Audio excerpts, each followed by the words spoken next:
we'll do a little talking video here. Should I do a little talking video? Yes, let's talk about, I don't know, what can I discuss? Influences, musical influences. Yeah, I can do that. Yes. When I first started songwriting, I was like freshman, sophomore year in high school. First started learning to play guitar in 8th grade, and I didn't even know I really wanted to keep songwriting. You know, it's like, then once I started doing it, I enjoyed it.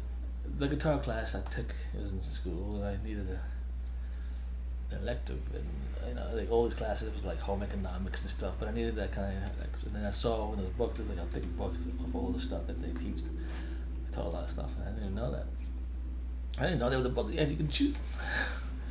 And then I saw, because if you don't choose the class you want, then they choose it for you. And so I was like, okay, I'll choose one. And then I saw they had beginning guitar, I think that's it. And then I was like, oh yeah, do that. And then because my cousin played guitar, and I was like, he let me borrow his acoustic, I'm sure. And he did, and I took the class. It was basically just learn like D chords and G, A. That was it. And then it's kind of, we just play songs out of a book, like When the Saints Come Marching In, and a song called CC Rider. I never even heard that song, but I guess I saw Elvis did it. I was like, oh, what is a famous song? I think Tom Dooley was it. Hang on your head, Tom Dooley, hang on your head and cry. But that was in there, I think. But yeah, so we did that, and then just learned songs. And then then the class was over. Actually, there was two. We have tests because it's the class, so there was a test. There was one test where she was like, it was a lady teacher, Mrs. Suggs, I think her name was, and she was like, okay, you guys gotta learn a cover song and then perform it for the class. So that was like a cover song. I was like, ooh, I love, because I was really getting into the Beatles at that time. And so I was like, ooh, Day in the Life maybe. So I learned the Day in the Life, and I did it for the class, and the class didn't even know any other songs because they all listening to Madonna or Depeche Mode or whatever they were listening to NXS. So I was like, after my body Adam was like, I don't know that song. But Day in the Life, come on, Sergeant Pepper, come on guys, no. I wrote the song. And then that was like in the middle of the grade period. And then the final grade for the guitar class in 8th grade was to write your own song. So that was when I was like, oh, I just procrastinated. I was like, oh, procrastinate. And then right before we were supposed to like do it, it was like the Friday or like the last day of school or something. And yeah, I just procrastinated. And so I just started figuring something out about or something. Because I don't know. There's like two modes of like guitar playing. There's the one mode where you're playing someone else's song, so you're basically trying to sound like them and be like them, and just play the song the way you see it written or whatever. Or you create your own song. You play it the way something. That's creativity. And this one was, so we had to get into creative mode, and then it's kind of create something that was never been created like before. And I had never written a song before, no one ever taught me that. So I was like this kind of. And I kept getting different ideas. It's like, okay, I got that idea. And I'm like, oh, now I can do this idea. And then it's kind of, so it was all kind of a jumble. But then I kind of figured out that, oh, maybe I have some creativity. I just kind of fashioned it into something solid. I could become decent songs. And so I did. And I did something. I came up with something, probably. And then she was like, ooh, that's nice. I'm like, you wrote? And I'm like, I guess I did. Yeah. I wrote that. I just made it up on the spot. That was the first time I ever made something up on the spot. And she gave me an A. I'm like, okay, thank you. Okay, so I got the A. And then I went to, and then the 8th grade. And after 8th grade, you go to a different school. You go to the high school, 9th grade.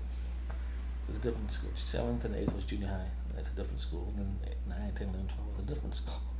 The big school where Hemingway went.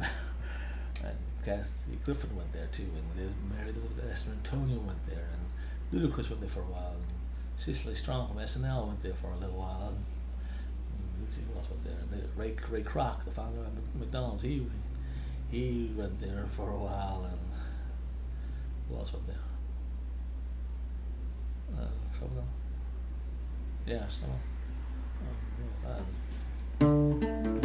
But yeah, um, but yeah, Kathy Griffin, Mary Elizabeth Messington, I find them was they're pretty big names, right? Yeah, so yeah, Mary Elizabeth Messington, she was in The Abyss. Kathy Griffin, of course, we know, but I went to the same high school. Not at the same time, they went before me. They're like 20 years older than me. So, but yeah, so yeah, so freshman year, I was like, yeah, I enjoy guitar. Maybe I'll keep doing it. So I started writing lyrics, and then one of my best friends I hadn't seen since like elementary school. Suddenly, he was back at the high school because he went to some other school. Now everybody goes to the high school, same high school. And then he was like, hey, so we became friends again. And then he wasn't really into music, but I was the music guy. We were like four of us. I was the one guy who played music. And all of a sudden, he wanted to play guitar, so his parents got him a Stratocaster. And so we were like, okay, yeah, cool, you can play guitar too. And then, but I thought it was cool, so now I have a musical friend. So I tried to form a band with him, try to songwrite with him, but he was like a straight A student. And it was just weird because he's like cum laude, whatever, on a roll every week, but he couldn't write a song. It was just weird. I'm like, you're intelligent, take to write a song. And it's like, and then that's what I figured out. Intelligence doesn't mean creativity. It's different. Yeah, usually intelligence or whatever, doing well in school just means you can read a book and memorize it. That's basically it. Yeah. And you have a little bit of, common sense, I guess, but you can't really, but not enough to like create something like a song or art. Now they kind of, you can like figure out how to, fix a tire or something.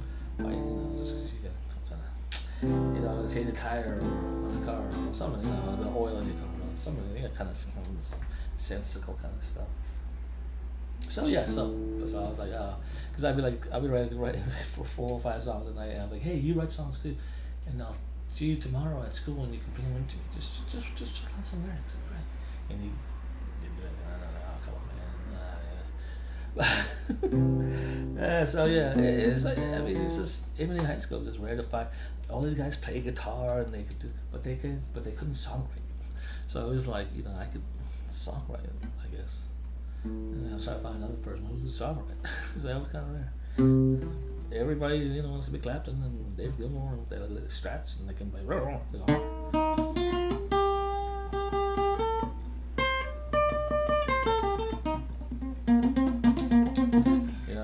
Beastie Ray Vaughan and all that stuff. And I'm like, I wanted to be like, a songwriter like Sting or Roger Waters or Paul McCartney or John Lennon, and I wanted to write songs. Because I thought that's what I love about music, the songs, not the guitar playing. The guitar playing adds to the song. It's like it makes the song better, but it's not. The song is the thing, and then you got the stuff that adds the lead stuff. It's just arrangements and instrumentation. Not really the song. And that was weird. So that's why I've always been about the song, right? So yeah, so I started writing songs, but. And then I didn't know what to write about, so I started writing songs about things I saw. And there's this girl I liked named Natasha, and so I wrote the song called Face Value. Because every time I see her, she would smile at me, and I was like, oh, and it was like, did she like me? She keeps smiling at me. I'm like, should I make a move? I'm not serious. She just smiles at me. This big old smile, it makes you kind of want to melt. It was that pretty of a smile. I mean, I'm easily impressed. She's beautiful. So I was like, there was a song with that smile called Face Value. And then I wrote other songs. It's kind of ideas from from people I was listening to, like Sting and Paul McCartney.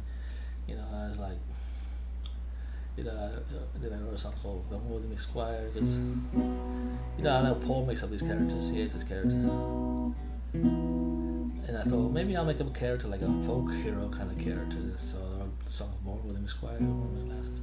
Like, ooh, yeah, I'll make a character, but like Paul Bunyan kind of thing, or Johnny Appleseed, but kind of like a different kind of weird kind of unworthy mixed white died. No one knew how and what happened. So kind of like that. That was kind of so I was kind of writing that kind of stuff. Or I listen to Sting a lot. He write these kind of songs about possession.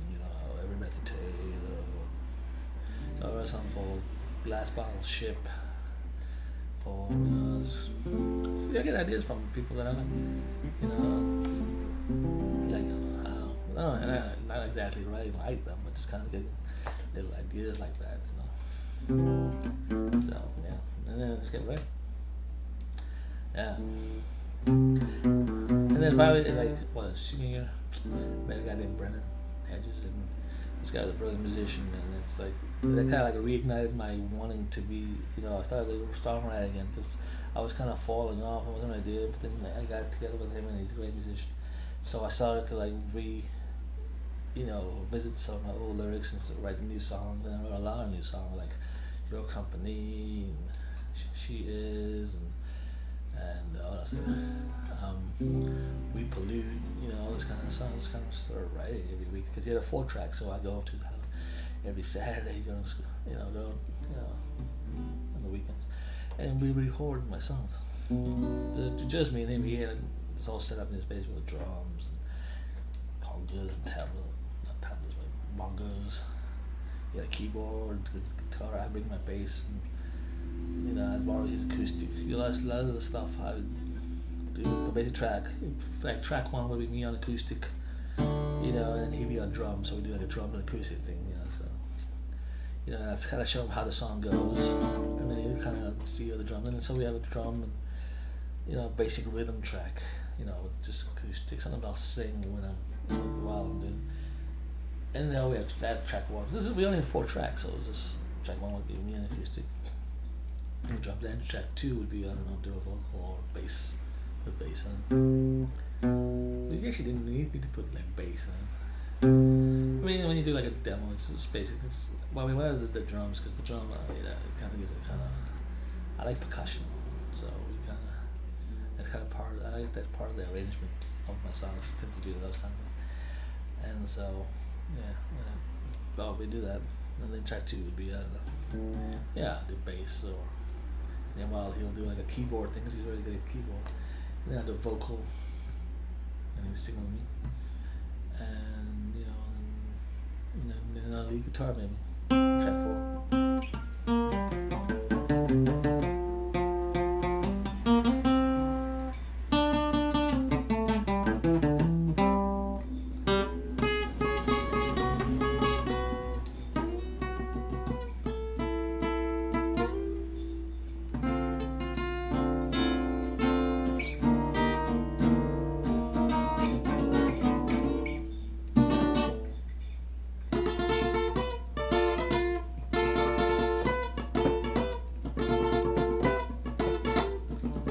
Tell you about my good thing.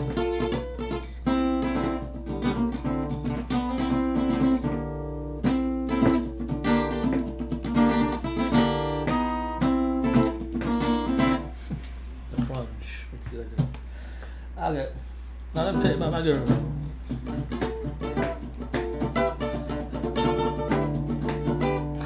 Sounds hard to play and sing at the same time. But that's basically it.